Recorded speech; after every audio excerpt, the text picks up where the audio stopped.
Hello, everybody. Good morning. I think we're at the halfway point of NDC Oslo, right? There's another day and a half after me. I'm really happy you're all here. This is the first time I've given this kind of talk. And this is a talk called The Developer's Guide to Promoting Themselves. And it's all about the ideas on how to actually sell yourself, your ideas, to other people so that you can grow as a person and as a professional in our industry. I want to tell you a little bit about me first. So I'm from Minnesota. I've been coming to NDC Oslo for 4 years now.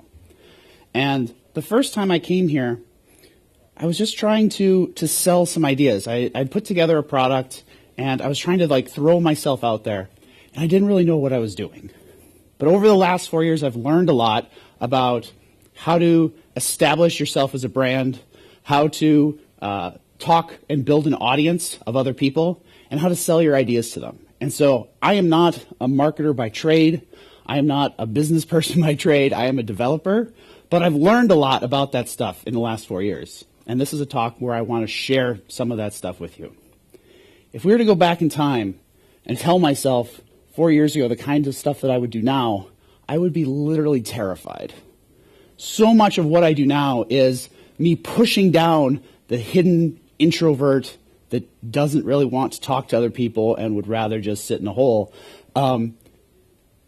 But as you practice it and as you do more of it, you're able to be more successful. And it's awesome. I am Norwegian by heritage, and Minnesota's very Scandinavian, similar culture. And I know it's a reserved, somewhat passive-aggressive kind of thing. But this is awesome, and you all can do it. You all have a product that you're trying to sell. You're all trying to sell yourself. Or you're trying to sell the next thing you want to do. You want to start a blog. You want to break into professional training. You want to become a freelancer consultant. You want to build something. Either you have it now or you'll have it in the future. And so this is the kind of, this is why we need to know how to do this. Like recently, I was putting together a training course. And as a developer, I put together a plan for how I wanted to do it. And so I was thinking through, here's all the milestones I need. I need to figure out the topics I want to talk about and put together a draft. And once I have all of my coding exercises put together, then I've edited it and I'm done. But I think we all know that that's not how it happens. None of the ideas will work. Most of them will be bad. You'll go through stages of fear and procrastination where you think none of your ideas are any good. But the important thing to note here that I want to bring up is that even if you make it through all of these hurdles, nobody cares when you're done with your product. Maybe your mom cares. But nobody cares just because you've built something. Nobody cares until you start promoting it. There's a very common misbelief in developer culture that great products sell themselves. I personally said this and genuinely believed it before I started building things and trying to sell them myself. You can build the most ingenious piece of software ever, and if you don't tell anybody about it, nobody cares. Nobody's going to use it. It's never going to get discovered. There's a lot of scary things in marketing, in promoting yourself. There's things like complexity that you cannot get out of the system. There is talking to strangers and very slow feedback loops on whether or not you know what you're doing is working. We need to be spending probably at least as much of our time and energy promoting the products we build as we spent building them. And I know that's very hard for engineers. We want to spend the time building software. We want to spend it fiddling with the code and making sure it works just right. But you need to spend more of your time doing the other thing. And because we're our developers and we tend to not want to do those things, you probably need to spend even more time promoting it than building it. But don't panic. I'm going to put together 3 basic questions that we need to ask ourselves as we want to do these sort of things. And that's what we're going to talk about today. The first question you need to ask is, who do you want to be? When you're going to put yourself out in the world to represent your brand, your product, your whatever you want to do, who do you want to represent yourself as? And once you know that, how do you build an audience for your product? And then finally, how do you sell to your audience? So part one, who do you want to be? One of my favorite personalities on the subject of marketing and promotion is a very silly character who really is only on Twitter, named Fake Grimlock. Has anybody heard of Fake Grimlock? Fake Grimlock isn't so active on Twitter anymore. He doesn't tweet very often anymore, but he used to do it all the time, and all of his stuff is still out there. And he pretends to be a giant robot dinosaur who wants to talk to you about startups. But what he really wants to talk to you about is how to build a personality and a brand so that you can represent what you want to build in the world. And so I'm going to attempt a very bad impression of Fake Grimlock and read you this full quote. Most important step for build product is build product. Second most important step is build personality for product. No have personality, product boring. No one wants.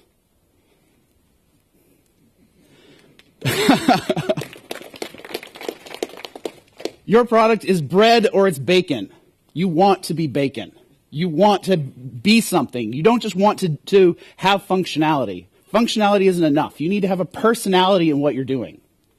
How do you have a personality?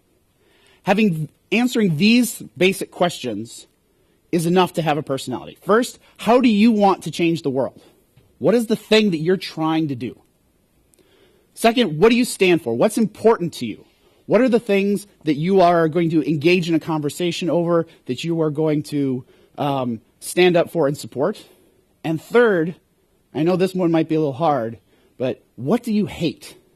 You can't really be for something unless you're against something. So what is your enemies? What are the things that you are going to stand against? So if you have a mission, values, and an enemy, that is enough. That is enough to start building your personality from there. I work on a thing called PubConf. How many people have heard of PubConf? I hope everybody in the room has heard of PubConf because we're holding a PubConf on Friday.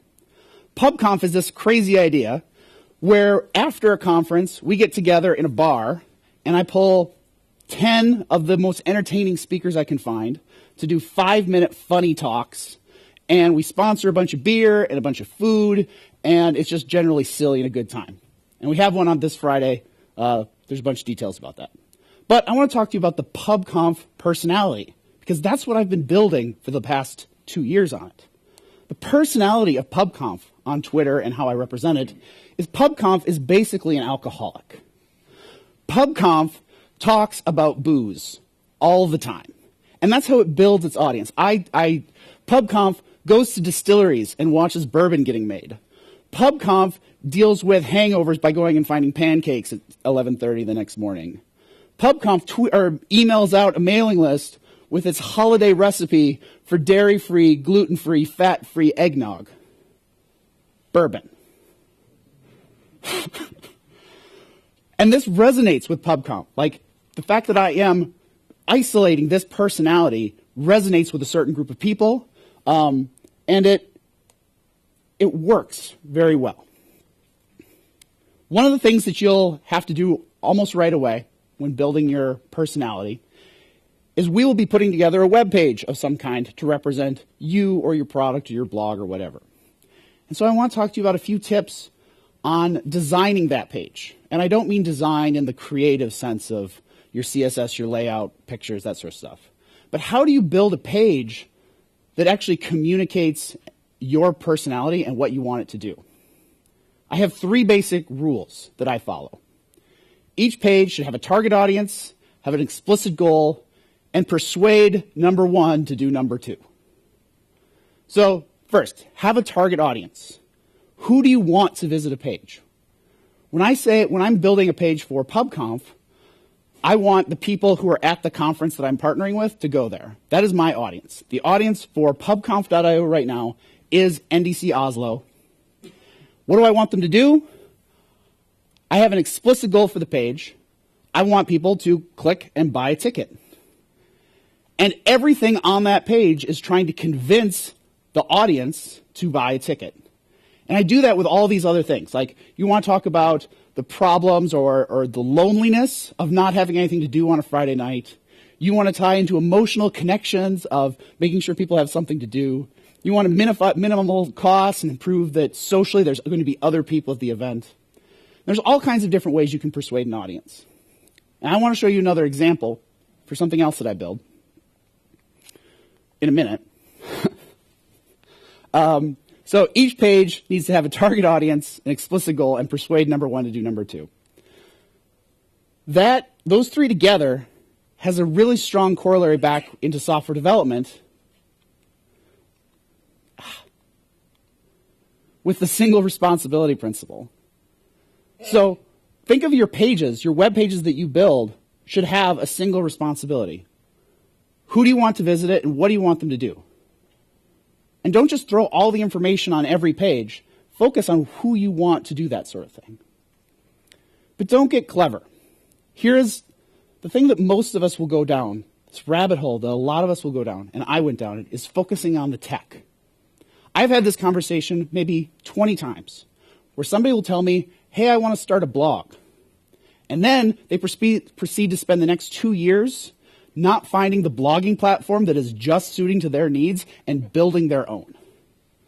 And they've accomplished nothing. They haven't created a blog, don't have an audience, and nobody cares what they do, but they've built their own blogging platform that is creative in some way. When they should have just gone and got a WordPress site or a Ghost site or a Jekyll site or any of the 1,000 of blogging platforms that's available today. Or we'll tune our web pages to go as fast as possible. Tech isn't the point. Building the audience is the point. Do just enough to communicate what you need to do and then move on with other things. We're all very busy. So I want to give you an example for something else that I work on. So the product that I came here 4 years ago to first kind of pitch to people is a service called Track.js, JavaScript Error Monitoring. And I want to show you a bit about how I do follow my page principles in my actual page. So this is like a live demo here. So the target audience for this page is JavaScript developers. And what I want them to do is I want them to sign up for a free trial. So everything on this page is about that. You'll see right above the fold, I'm asking my users to make a decision. Yes, start my free trial, or no, tell me more. It is very obvious what I want them to do right off the bat. If they're not ready yet, we go in and I start talking about how I'm going to make them better. What are they going to be able to do after they use the service? I show them social proof from other contexts, like I'm not this fly-by-night operation. There's some real people using me and real people talking about me. And then again at the bottom, I try and convert them again. And then I even show, hey, here's how many other things I've done. But because I know my audience are developers, I know that they're going to be very skeptical of that number. It's like, oh, you just have a big ticker on the bottom of the page. That's bullshit. I know that's not true. I'm going to click and I'm going to see how that works. And I'm going to prove that they're no good. And since I know that my developers are there, I left a little note in the markup for the developer who will be clicking on this and trying to prove me wrong that says, hey there, developer. I hope you know that it wouldn't be performant for me to make AJAX calls every time some random from the internet shows up. So I don't do that. Here's the equation I'm using to update this ticker, and it's based off of our real growth rates. And if you want to know the number, email me, and I'll tell you what it is. And so many people have emailed us saying that was awesome. The fact that we actually left that note for them. So I knew my audience for this. And this whole page is crafted to speak to that one person. It's not for anybody who hits the site. This page isn't targeted at my existing customers or an investor or a partner or media people looking to talk about us. It's only targeted for the potential user, the potential JavaScript developer. All right, let's move on to part 2. How do we build an audience? So once you know who you are or who you want to be, how do you build an audience for your message? But first, why bother building an audience? Once you have something, why don't you just try and sell it right away? Building an audience is because selling to friends is easier. I know quite a few people here in this room. But we've talked before. We've hung out at an NDC event. We've talked in the last day or so. We've gone out and had a beer. We're all chatting right now. You all know who I am. And later, when I want to try and do something new, you're going to know who I am because we're friends now. And friends want each other to succeed. People you know, the people you surround yourself with in your communities, want you to succeed at whatever you're doing, and you want them to succeed. Subconsciously, you want your own communities to grow. And so when any of you go and do the things that you want to do, having a network around you of people who already know who you are and think you're a pretty cool person, they want to buy your thing. They want to share your blog. So building that audience will help you no matter what you want to go and do later. So to build an audience, first we have to understand kind of a hard truth that we don't often talk about, is that everybody is a totally selfish narcissist deep down. We all care about ourselves and what we want. And that's okay. We do all kinds of genuine things for other people because we're trying to make ourselves feel better about helping other people. We just need to recognize that in both ourselves and in everybody around us. And so as we want to build an audience and talk to people, don't do it for you. Don't talk about what you want to talk about. Talk about for them. Build things for your audience that they will find useful. So things like writing articles, sharing snippets of code, building a video walkthrough of some tech that you've learned, creating a project template. If you're really good at building an Angular 4 project, maybe you should have, Mary's Angular 4 template out on GitHub and then share it with people. Because that's the kind of thing that the audience that you want to build wants that content. Once you have something to build, engage other people. You have to leave your website, your circles, and go where other people are. And then bring them back to what you're building. If you have a blog, if you have a page that is the home of your content, go out and talk on other communities. Go to Stack Overflow, go on Twitter, go on Medium, and engage with other people who are like you and want to build their audience, and link back to your own content. So Medium, Facebook, Twitter, Stack Overflow, GitHub, all of these kind of things, there are people talking on these platforms who could be part of your audience and are probably interested in what you want to do. But when you put all of your content purely on these platforms, it doesn't really do anything for you. If you started a blog and it's all on Medium, then all of your content is pulling people to Medium. Maybe you should be posting duplicates of your content on Medium and linking back to your own site, or linking people from Twitter back to your own pages. When PubConf tweets, almost every tweet that PubConf ever does links back to the upcoming event. At the bottom, there's a URL in almost every tweet that it puts out. The real world. You need to engage people in the real world, like we're doing right now. Hi, I'm Todd. That's my email address. Go into the real world and then link people back to how to find more information about you and how to continue to engage with you. And I know that can be hard. I mean, we're all here now at NDC. How many user groups and conferences and stuff do we go to? Is this the only one you're doing? Or are you going to lots of your local events? How do you level up here? So first, level 1, go to an event. You're all at least level 1 because you're all here. Level 2, go and talk to somebody who you don't know. There are so many smart people here. The first time I came to NDC Oslo, I literally didn't know anybody. Not a single person I knew was here. And I met so many friends that first time by probably having a drink first, a little bit of liquid courage, and then walking up to a group of strangers and saying, hi, you look like cool people. What do you do?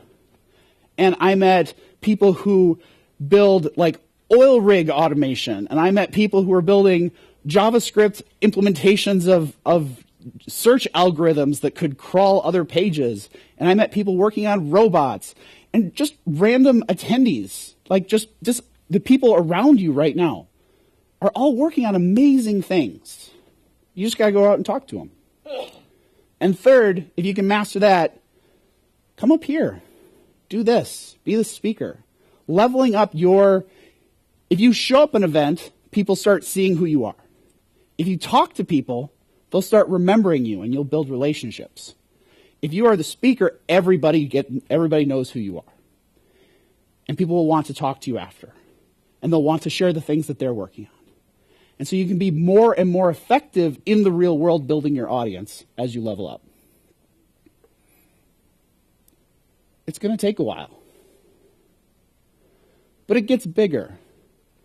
You'll spend the first few months of this feeling like you're screaming into the void and nobody cares about what you're doing. But it'll come back to you in ways that you don't quite understand. It's going to come back to you that, oh, so-and-so, I met you at this conference like 2 years ago, and I've been following you ever since, and I love the stuff that you're working on. And that's probably happening to all of you right now. You just don't realize it. There's no good way to measure how your audience is growing. But you just keep at it, because this is one of the most valuable assets you will have whenever you decide to make that next step with your product. All right, part 3. How do we sell this? Danger ahead here. We're actually going to talk some marketing words, and I don't want them to scare you off. We're going to talk about the funnel. How many of you have heard the funnel? A lot of people throw this word around, and it's like, oh yeah, the funnel's performing like this, blah, blah, blah. And a lot of them don't fully even know what it means. It doesn't really mean anything. It's a very abstract term, and it means it's this architectural concept. The data is flowing through it. In the top, you're pouring leads, people who might be interested in the thing that you're doing. And then we do some stuff, like the cloud, it's all hidden, you don't actually know what's behind it. And out the bottom, pour your customers. But let's actually blow this open and start understanding more about what you should have in your funnel. In through the top of your funnel, you're going to bring in your data, your leads, from multiple different channels. And it depends on what kind of thing you're doing, what your channels are. If you're on the web, these are the traditional channels of where your traffic comes from. Like people go to your page, or they search for your page, or they found you on Twitter, or you paid for an ad, or whatever. But this might be, I met these 3 people at conferences, and I went to the JavaScript user group and met that person, and I had an email list I brought in people from, whatever your channels are. And then within your funnel, you have your page that we've built that has a target audience, an explicit goal, and persuades them to do it. So that channel is dumping in a person, and you're trying to convince them to fall out the bottom. And how you convince them is going to be dependent on what you're trying to do. You're going to set a number of goals on your page or on your site on what you want them to do going through. And you might not be, you're probably not throwing, a touchdown pass on the first go. You might not be asking, oh, give me money right away. You might say, hey, I have this thing where I put together a bunch of content on how to fix JavaScript errors, and I'll email you every week for the next 3 weeks. Here's this course. And that's my first goal. How do I get people to continue having a conversation with me? Is give me your email address and I'll send you some content. Maybe then I want them to sign up for a free trial and play around with something.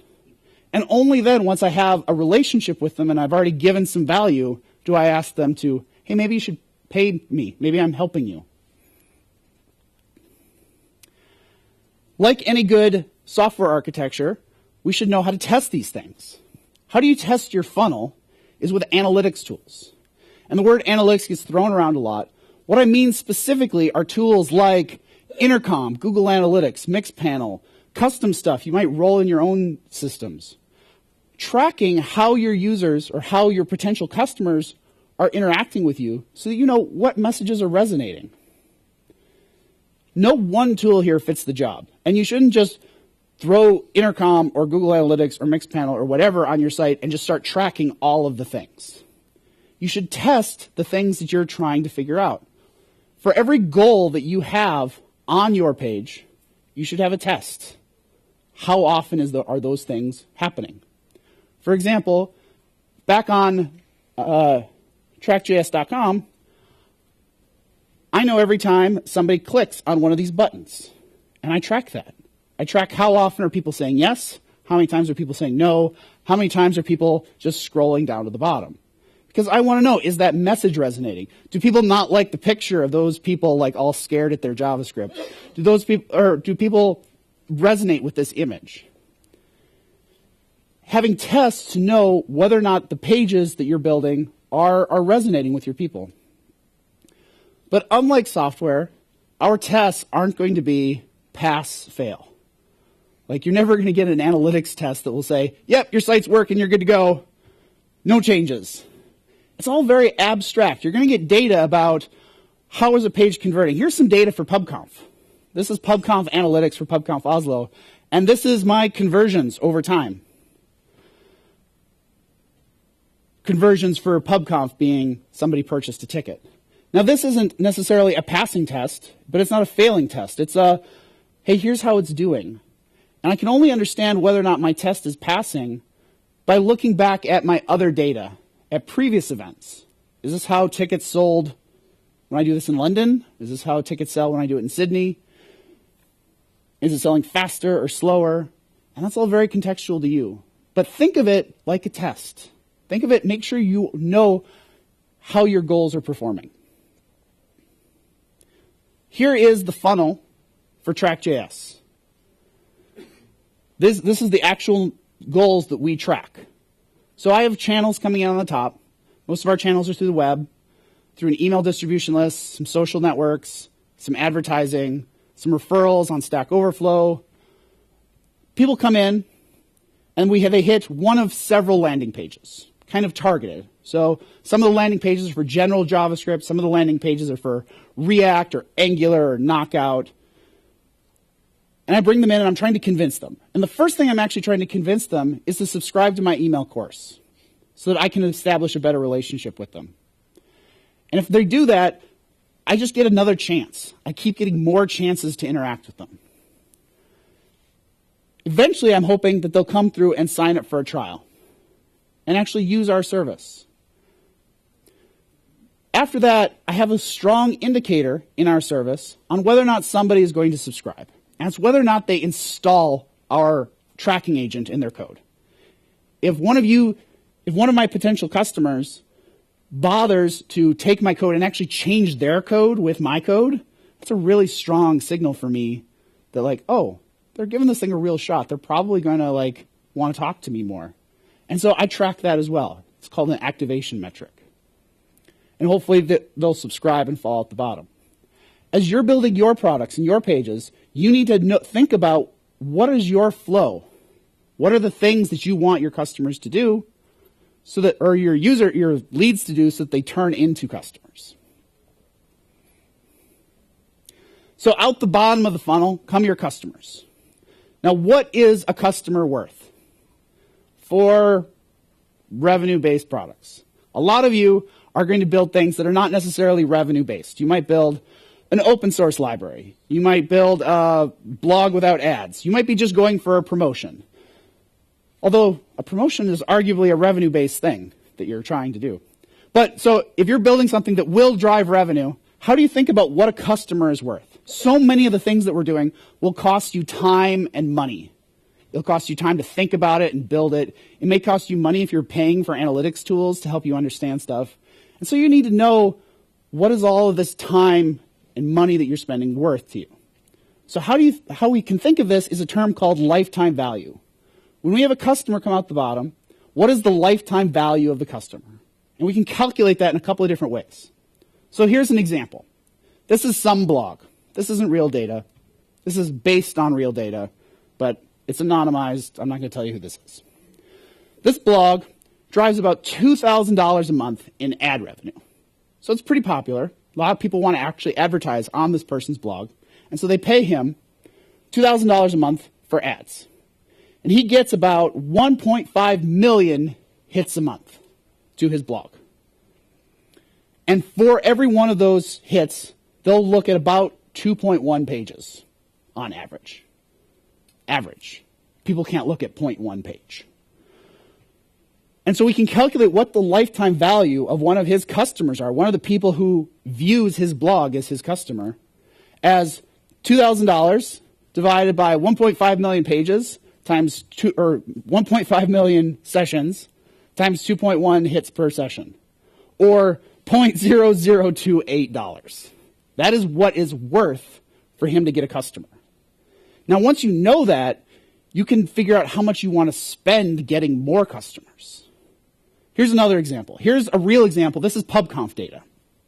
So the lifetime value of a PubConf customer is our tickets are about $30. More in Norway because your beer is really expensive and it costs us more to do it here. But on average, it's about $30. And about for all the people who come to PubConf, about 25% keep coming back to more PubConfs, repeat customers. And so I can think of my lifetime value as somebody buys a ticket, they're going to give me $30, and then there's a 25% chance that they're going to give me $30 again. And there's probably a more advanced mathematical equation I could figure out to like continue calculating that over and over, but it's about right. So a PubConf customer is worth $37.50 to me. So once I know that, I can figure out how much do I want to spend getting more customers. If I put $1 into putting more people in the top of the funnel, and I can figure out what's the percentage rate that my funnel operates at, if I can get more dollars out the bottom, it's worth it. And those all have real terms. So, for example, the dollars I put in the top would be through advertising, cost per click. So typically that's how most advertisements work, is I pay for every user who clicks on an ad that I put into a site. And then I can figure out what a conversion rate is. For every user who pours in the top of my funnel, I know what is the likelihood that they will fall out the bottom. And that can be called your conversion rate.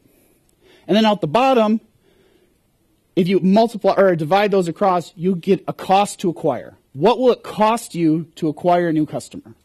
So your cost per click divided by your conversion rate is your cost to acquire. Sorry, I know that's a lot of like really boring marketing terms. Here's where the rubber hits the road.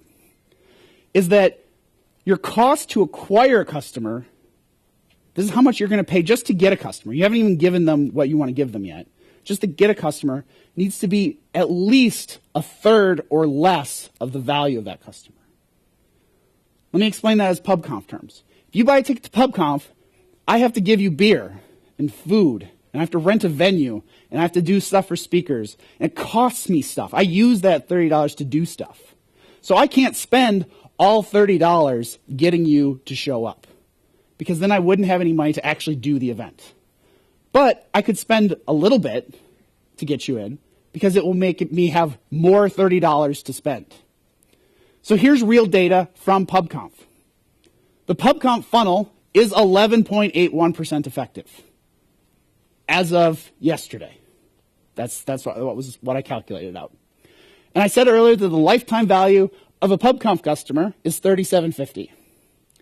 So I can use our equations that we talked about to figure out that, so the cost to acquire a customer, or that is, if I can keep my cost to acquire a customer at $12.50 or less, which is a third, so that I can keep growing, that means that I have to get $1.47 or less as my cost per click.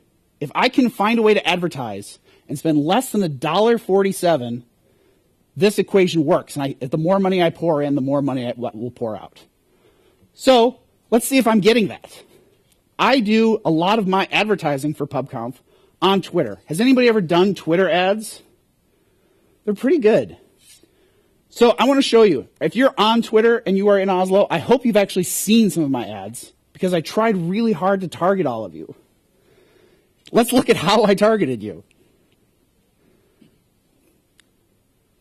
I'm going to edit the campaign.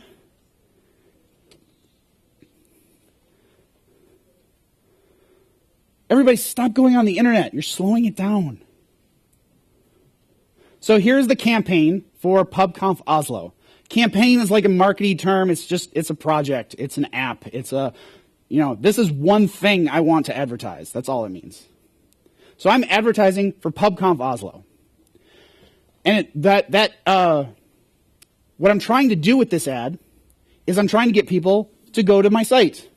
And so I have to add a little bit of tracking code to the PubConf website that tells Twitter whether or not a user comes in. And then I can go in and I can start targeting people. Like, who do I want to see an ad? I want people in Norway to see my ad. And I don't care what gender they are, but I kind of want them to be involved in software. And this conference tends to be more Microsoft focused. And so I want to target anybody who like talks about Microsoft or developers or software or programming. And that's pretty good. And then I grab all of my speakers on Twitter and I say, and anybody who knows or follows or interacts with those people, I kind of like want them to see my ad as well. Plus all the people who follow PubConf. I said how much I want to spend. So I'm spending about $20 a day right now. And then I put together ads. And the ads are largely, I just took the headshots of all of me and then all of the speakers. And I did a really terrible job trying to crop them out. And I just created headshots for everybody. And that was a fun night. I started watching House of Cards and just kind of going through and photoshopping head after head after head. And so we go all the way through. So that's what the advertising campaign looked like. So I put together ads that I thought would be compelling. I targeted the people who I thought I wanted to bring in, and I measure my success by whether or not they click on the ad and visit my page. So now I don't want to save it. So now, if this will load fast enough, we can go and actually look at PubConf Oslo 27 running campaign and see how it's going. So here is each individual ad running. And I can aggregate that data up, and I can see how many times has my ad been shown, how many times has it been clicked on, and the cost per result. Right now, on average, my cost per link click is $1.74. I could actually break that down by each individual speaker and, rub it in their face that Niall gets way more clicks than Lars. More people are interested in clicking on Niall. But overall, the advertising campaign, well, that's the last 7 days. Let me do this whole year. There we go. So over the entire time of this campaign, my total cost per click has been $1.29. So going back to my calculation here, $1.29 is less than $1.47. So I am making, it is a reasonable investment for me to continue this. What that ends up actually being, if I calculate that all through, is that for every $8.55 I put into the PubConf funnel, I get $37 out the bottom to buy us all more beer. Now, in Norway, that really means I'm buying us one beer and then we all have to share it. But it still works out that I'm making money, that I'm creating more value for us to put on the event by putting money in on the front. And so just because I'm spending money on something that's not directly adding to the event, this is enabling me to run the rest of the event. So these were the three parts that we really talked about today. As you are setting out to get your promotion, to break into consulting, to start your blog, to launch a product, to whatever you want to do, think about who do you want to be in public? Who do you want to represent yourself as? How do you establish your personality? How do you build an audience for whatever you want to do later? And then third, we talked about some things on how to sell. So some recaps: minimum viable personality from Fake Grimlock. Figure out how do you want to change the world, what do you stand for, and what do you hate. Figuring out those things is a foundation for whatever your personality wants to be. When you're building an audience, it's about creating things. It's not just about jabbing on Twitter and not saying anything. Create things that people will actually value. Create things that they will find useful and you can use as a way to engage with people. Like I'm doing right now. I spent a lot of time building this presentation and trying to craft some ideas so that I can engage with all of you and share something that I think is going to be valuable for you. And then the funnel. Building your funnel on how do you want to convert people from your friends into your customers. They're still your friends, even if they're your customers. But it's awesome when they're both your friends and your customers. So this was the Developer's Guide to Promoting Themselves. That's all I have. I'd love to take some questions, and chat about whatever you're building on. But that's all I have for now. So thank you very much.